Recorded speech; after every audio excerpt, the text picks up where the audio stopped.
Então define pra gente o que é a paranormalidade e nos dá alguns exemplos também de paranormais aí famosos que a gente tem na nossa história.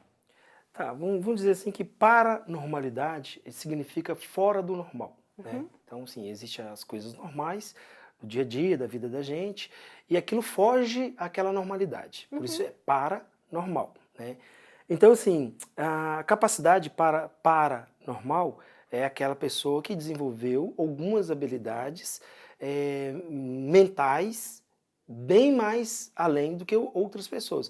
Mas assim, se a gente for pensar dessa forma, vamos dizer assim que Ayrton Senna, então, era um paranormal, porque ele tinha uma habilidade interessante. de dirigir o carro que outros não tinham, né? Uhum, Então assim, eu prefiro dizer assim, são habilidades mentais extrasensoriais ou de psicapa, que seria a parte de interferir na matéria, que algumas pessoas têm, né? E por isso são chamadas de paranormais, né? uhum, Na verdade, esse termo paranormal, eles tentaram colocar assim para ficar mais científico, né? Para dizer assim, dentro da parapsicologia existem os paranormais. uhum. Mas uma pessoa que tem o dom, que eles chamam no espiritismo de mediunidade, é a mesma coisa, né?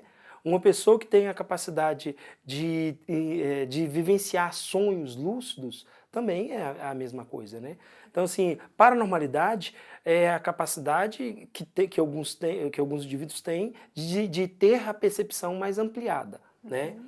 E com relação a pessoas, por exemplo, assim, que desenvolveram essas habilidades paranormais no nosso meio, tem milhares, né? Na população é comum todo mundo falar que percebeu ou sentiu ou entendeu alguma coisa que estava um pouco além da vida dela, sabe? Isso Aquela são coisa meio de intuição, sim, né? Sentir intuição, diferente. né? O que que é o sexto sentido? O sexto sentido seria, dentro dessa escala que eu falei dos 105 sentidos, seria a clarividência, por exemplo, né? O sentido de ver, né? Só que dentro desse sentido de ver claramente, a clarividência é dividida em cinco partes. Vamos dizer assim, a clarividência 1, você sente, percebe, vê alguns pontinhos brilhantes na sua frente. Clarividência 2, você consegue ver os pontinhos, perceber mais algumas luzes.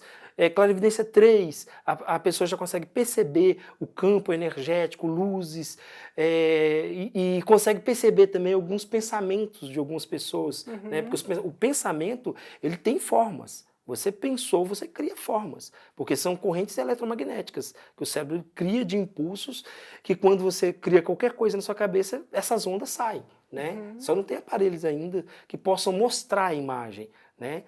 Mas tem aparelhos, por exemplo, que conseguem captar essas ondas, né? Clarividência 4, o indivíduo é capaz de perceber, sentir, observar com total nitidez o campo energético e os universos paralelos que tem em volta dela, né?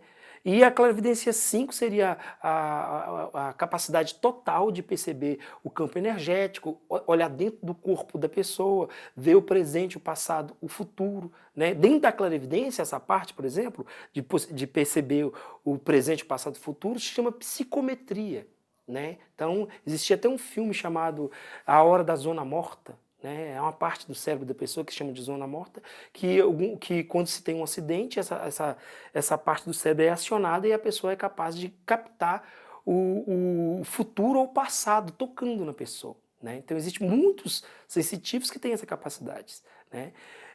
Na parte da psicocinesia ou da psicapa, os paranormais mais conhecidos, né, são o Thomas Green Morton, aqui de Minas Gerais, né, do sul de Minas, o Urandir Fernandes de Oliveira, que é um paranormal capaz de movimentar objetos, que já foi fotografado, filmado, pesquisado por diversos cientistas do mundo, né?